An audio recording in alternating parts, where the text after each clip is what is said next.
Today, we're going to be talking about what was the number one rock bottom story that you have that made you finally realize I should probably get off my lazy ass and build a cash flowing real estate portfolio that produces passive income.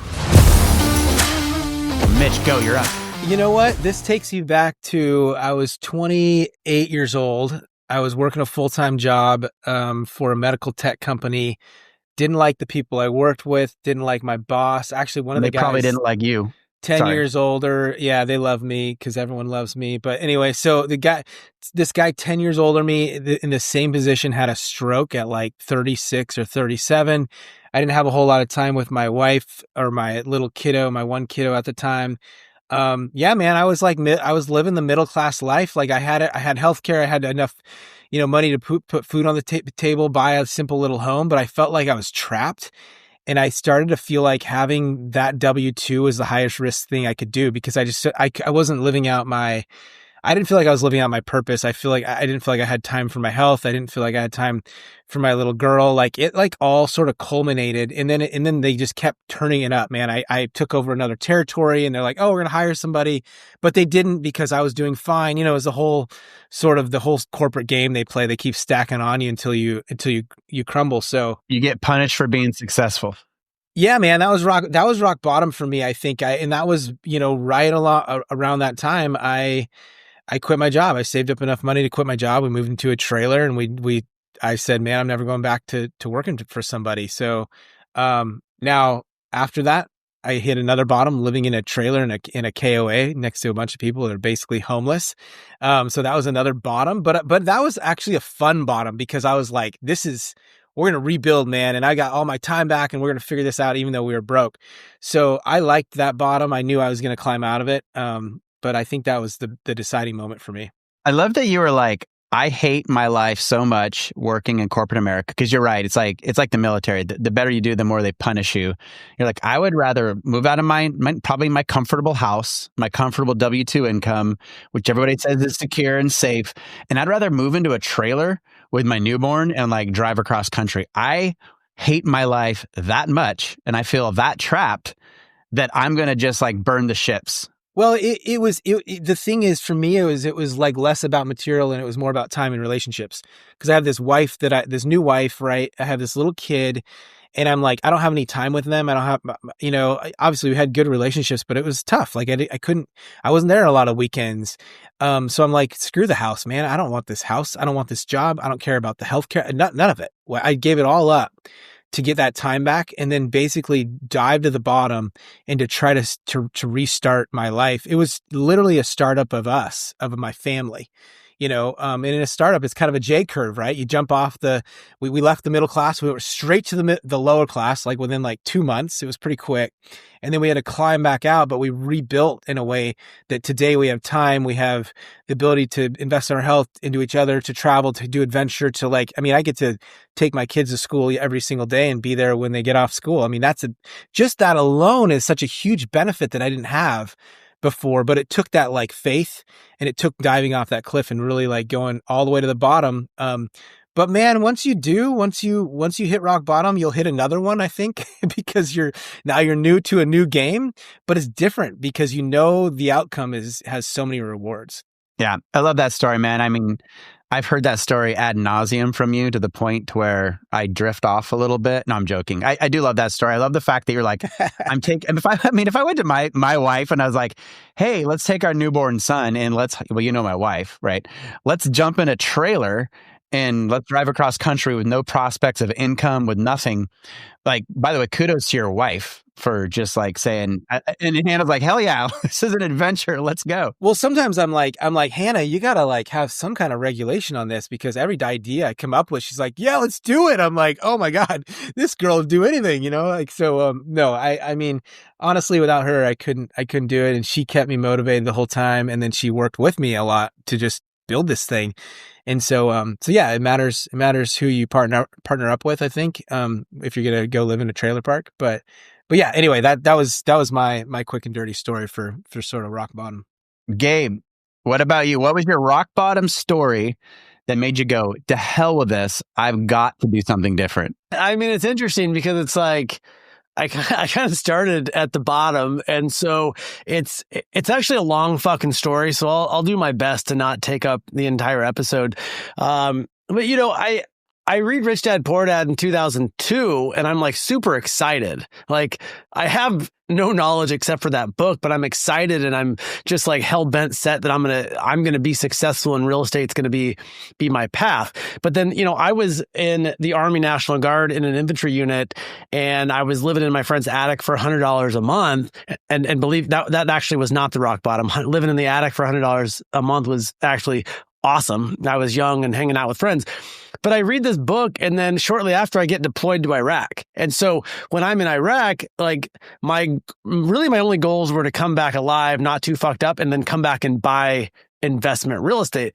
So I was overseas with like a bunch of excitement, a little bit of knowledge, but I hadn't taken any like real action. So I come back from my deployment in 04 and kind of fast forward, it was really easy to buy homes in 05, 6, 7. So I bought 3 homes, one in 05, one in 06, 07, no money down. But I also started a nutrition store. Well, I opened up this nutrition store in 2006 and most months it made like a couple $100s a month. Wait, did you open up the nutrition store because Kiyosaki talks about real estate investing and building a business, because that sort of parlays into my story. Was that your line of thinking? Well, I had a buddy that I was in the military with, Kyle Love. You know, I had a buddy. All bad decisions start with that. I had a buddy. I love that. Yeah, he was a good buddy. You know, Kyle Love. He should be listening to our show. You know, I'd be like, "Hey, Love." And he'd be like, "Hey, sweetie." You got a cool name. So yeah, got a good name. So we, you know, he used to work at a nutrition store and we casually talked about like, hey, when we come back, we should open up a store. And then I think we both kind of forgot about it. I was like working at a Gold's Gym for a little bit and I was like, this fucking sucks. And I was like, Kyle, we talked about opening up a store. He's like, yeah, let's do it. So we actually. Wait, what were you doing at Gold's? Were you a trainer or were you just like front desk? Selling memberships.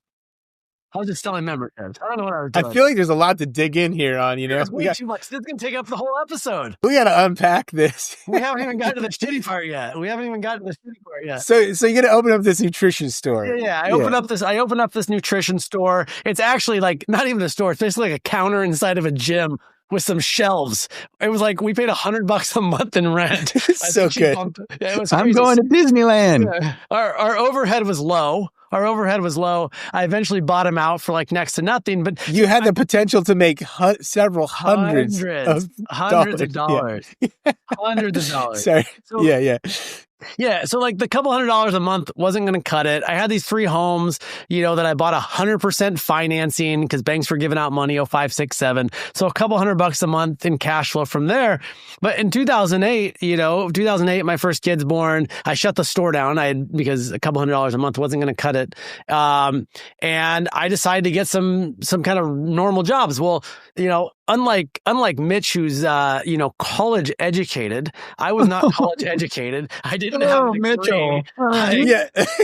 Shut up. I never say that. Shut up. I was qualified for nothing. I mean, I was in the infantry in the Army. So like, I took all these odd and end jobs, like literally like Craigslist help wanted ads, and I'm like mowing lawns, and I'm doing mystery shopping, calling, like I'm mystery shopping. You're doing mystery shopping? That's amazing. Whoa, hold on. What do you mean? Dude, I love you, Gabe. That's amazing. You like buying lingerie or something? You can't just throw that in there. What do you? It was a crazy time. I was riding this piece of shit mountain bike. Stop it. Wait Okay. I love this. Mitch and I always say, you see a guy on a BMX bike with a backpack, you can't trust him. Sketchy, you were that guy. Oh, here's the funny part. That's so good. Here's the funny part. So I had the nutrition store, and I also coached wrestling for a little bit, and coaching wrestling made like thousands. I made, I think, $4,000 a year before taxes, like $4,000 a year coaching wrestling. So it was like nothing. One of my old wrestlers who worked in my store, I would trade him hours for supplements, worked in my store. When I shut the store down, he's like, hey, I'm landscaping for this guy. And I'm like, I'll work with you. So I'm working with a kid that I coached, and I'm riding my bike, my mountain bike to work. Well, did you ride your bike because you wanted to get in better shape, or were you riding your bike because this was out of desperation? Well, That's his mode of transportation at the time. I gotta know. I gotta know. This is so good. Oh, God. I could see Game on his mountain bike with his backpack. Dude, it's actually such a good story, though. Like, what? It's so scrappy, man. Look. This is 2008. So, like, my first kid is also born in 2008. And for some reason, I had also bought this, like, 72 Datsun pickup. And like, when you put the brakes on it, would, like, swerve real hard to the left. And so Alyssa was like, you can't drive that with our kid in it. And, like, I also didn't think it was even safe for me to drive in it. So I don't know why I was on the bike. Like I had cars, but maybe I don't know. It was probably just made the most sense. So I'm literally riding. You guys got me so off track. I'm riding this bike to landscaping jobs. The mystery shopping was actually for a mortgage company. I would mystery shop lenders, and I just thought like, hey, this is an opportunity to get into real estate. Really, I was just calling lenders and pretending that I'm buying a home, and then I would shop the rate. I learned a little bit in that, but eventually I'm like, man, I need some kind of consistent income. And I was subbing in these special education classes, like for severely disabled kids.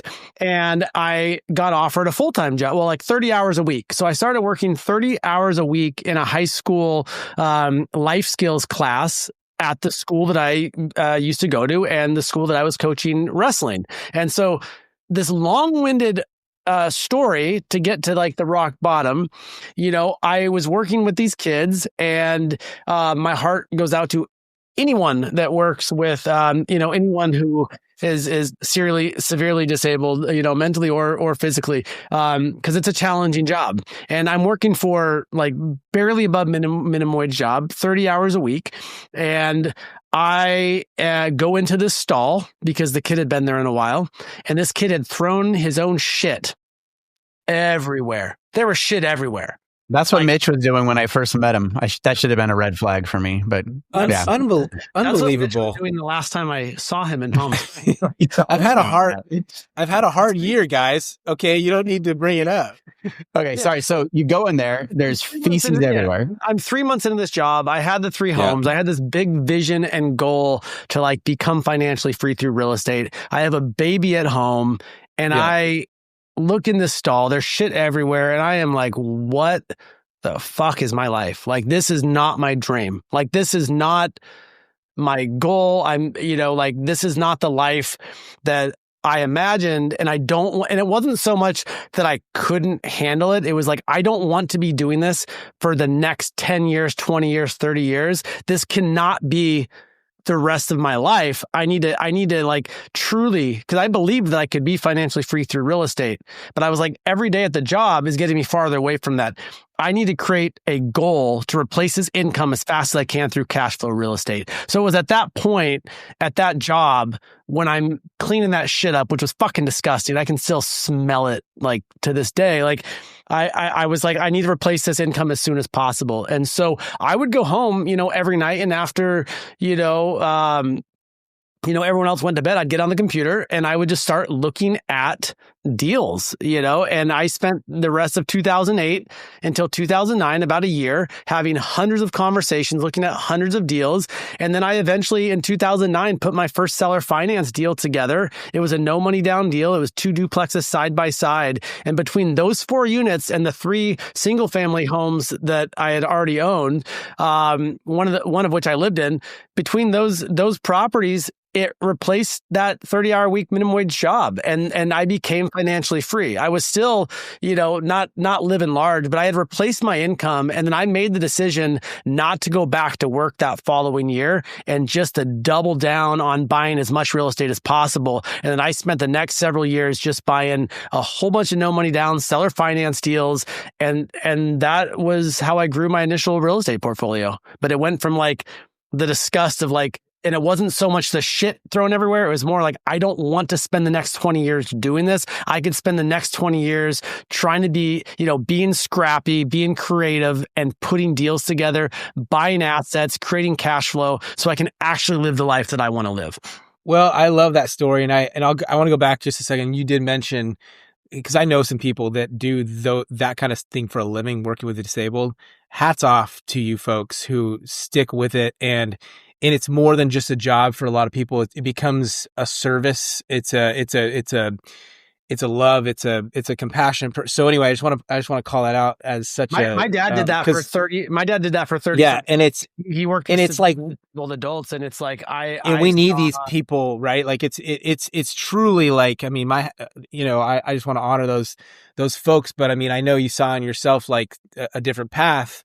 And I think it takes some of those experiences and jobs to like, I don't know, just to teach you maybe what you don't want to. So, man, what a story, man. We went from secret shopping, BMX bike, to the landscaping job, to the nutrition store. I'm not in the right order here, but then all of a sudden cleaned up. Listening, but I was listening. Well, I was listening, and I thought it was an amazing story. I see and hear you, buddy. Yeah. I see and hear you. Shut up. Shut up. Well, it was a mountain bike, not a BMX bike, so I didn't look quite like Oh, you were like a total, you were a total piece of shit. You were a classy. I heard that Mitch is the one that brought that up. He was like, man, you can't trust somebody with a hoodie and a BMX bike. I was like, a middle-aged guy with a BMX bike and a backpack. Like, there's just nothing good happening there. You know what I mean? He's not going camping. 20s then, so you were fine. I just looked, and it was a mountain bike.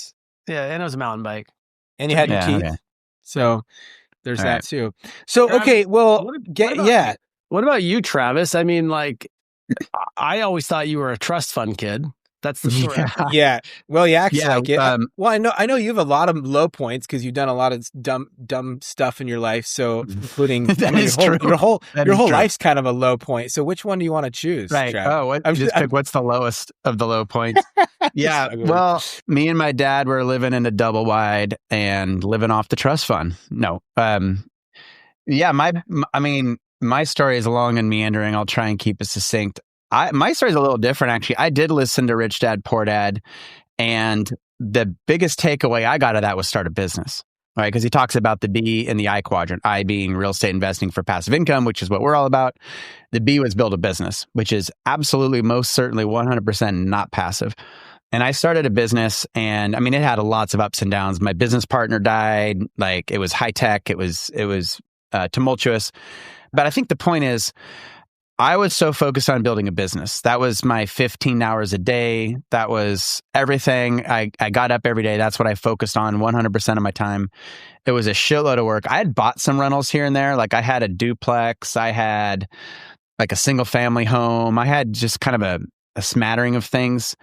But I think what really hit hard for me, I founded that company in 2009. We were having a lot of success, and we were growing, and we were making some good decisions.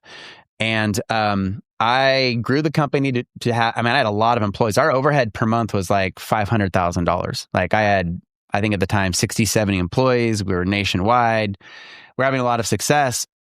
But in 2007, the last 2 quarters, midway through 2017, one of our major suppliers kind of sold everybody out. They sold their channel out. They sold to a major competitor. I won't really get into how that affected the business, but it cratered our income by $4 million a year, like overnight. And I just remember just going, what in the absolute hell is happening? Like, at this point, I'd worked a long time and taken massive amounts of risk for that Holy Land, right? What Robert Kiyosaki talks about, build a business you can walk away from, come back a year later, and it's more profitable. Certainly wasn't the case for us. And I remember thinking, like, yeah, I own a business, but it's so risky. And I have one income stream, and all of my net worth was wrapped up in this one business that could get eviscerated overnight, right? And the shareholders of this company that made these decisions, they all walked away with $10 million parachutes. Meanwhile, the customers of this vendor and all the resellers, because we were one of their number one resellers in the country, absolutely got decimated. And that was it. I'm like, okay, never again. I can't rely on one income stream. I can't have all my net worth built up in one place. I need passive income, because I stopped paying myself. I had to pay my employees, and we had maxed out. We had a $1 million credit line. It was maxed. I wasn't paying myself at all. And I started borrowing from my 401k just to live. We had just moved down here to Hood River, and it was stressful, man. And Mitch, you saw me go through this, and it was a year. We lost $1 million. We lost $1 million and just negative. We were negative for a year. Luckily that pulled out and I remember you talking to me about this, and I was so broke that I offered to lend you like $20,000 at one point, and you're like, Mitch, I don't think that's gonna help. And I'm like, it's all I got, man. Like, appreciate a little guy, but no, that's not gonna get it done. I got it. Yeah, I'm sorry, man. I wish I could. I mean, it's good. We made some hard decisions. We turned the business around. We grew up, but that was the defining moment of, I have to build a real estate portfolio that generates passive income. I need income diversification across that, maybe asset classes. I didn't really know what I was doing when it came to real estate. I thought I did because I'd read some books and bought a duplex, right? And so at that point, I really dug into the assets that I had and looked at my cash on equity, which I thought was great, but was not good. And that's the first mobile home park deal that Mitch and I bought together. I'm like, okay, I've got like, $200,000 in this duplex. I'm making $800 a month. And as I started to learn and started to take action in underwriting, we were underwriting apartment deals. That's kind of where we stumbled across mobile home parks. At the time, you could buy a mobile home park at a 10 cap at 4.5% debt on a 24-year AM. You could get 20% cash on cash.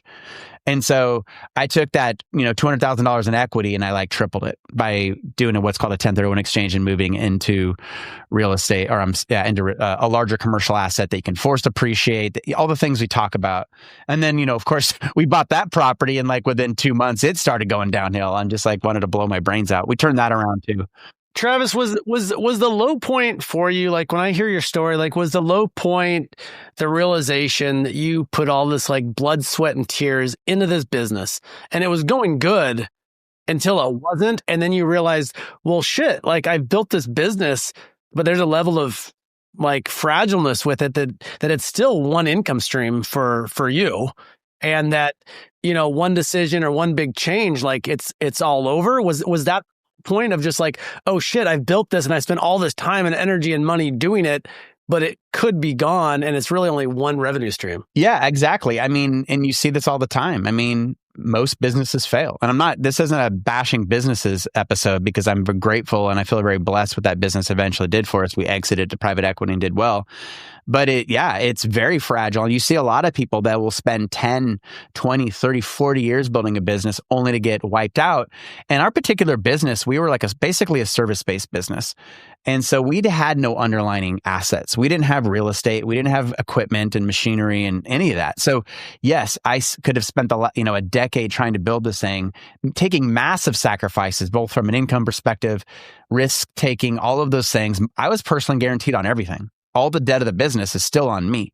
And so, yeah, I was like, oh shit, I actually overnight, just because some shitheads in a boardroom somewhere decided to fuck everybody, I could be out like that. And so with real estate, I have underlying collateral, right? I have underlying assets. I've got value. I can force appreciate that. People need a place to live. I can diversify across different geographies. I can do all these different things. And so that was my first step. I was like, I need additional, because I had no income. I was borrowing from my 401k because I literally couldn't. I was the last person to get paid because I couldn't let my employees go. And so, yeah, that was it, man. And thank God I did. And so eventually exited and, I went off to the races. And now, even now I can sleep better at night. Yeah. If a deal goes bad, one real estate deal goes bad, we've had Oklahoma City, that's been super, super tough, but I have all these other assets that are producing income for me. And that makes me at least sleep better at night. And like Gabe, you always say, life is always better because I own real estate. Yes, things were like the Oklahoma City thing. We got involved with some bad operators investing with these people in Oklahoma City, but I had other assets, right? And because I owned other real estate assets producing cash flow, and I was diversified across multiple geographies, I was okay. And so, yeah, I mean, that was my rock bottom. And it was actually funny because it wasn't like early on when I was in my 20s. It was like, dude, I was well into my 30s with 2 kids and a wife, and I had built this sort of lifestyle around this business, as far as my expenses. And I was later in life. That's the other thing. I was like, oh my gosh, this all goes to shit. And I'm starting all over negative, bankrupt. I have to start all over again, in my 30s. I'd be into my 40s trying to figure shit out. So yeah, I would, if I could go and do it all over again, I would do what Gabe did. I would start in my 20s. I would jump on that BMX bike, and I'm joking, but I would buy real Mountain bike. estate. That's a mountain It's a bike. mountain bike, guys. Get I know, it right. I mean, That's a mountain bike. I think real estate wins overall, man. I mean, it's just, you just said it, like I'm always in a better position because I own real estate. And I think, for those wanting to get in, for those who have started to buy investment property, you're on the right path. Like you need to get educated. You need to get around the right people. Like, owning assets. I mean, it's as simple as like, what Robert Kiyosaki said 25 years ago, like assets put money in your pocket. And, for us, real estate is the majority of our assets and it puts money in our pockets every month. And we are, when you have those oh shit moments in real estate, owning real estate is also the thing that can help get you out of those oh shit moments. And it can also help create an amazing life for you. So yeah, let's wrap it there.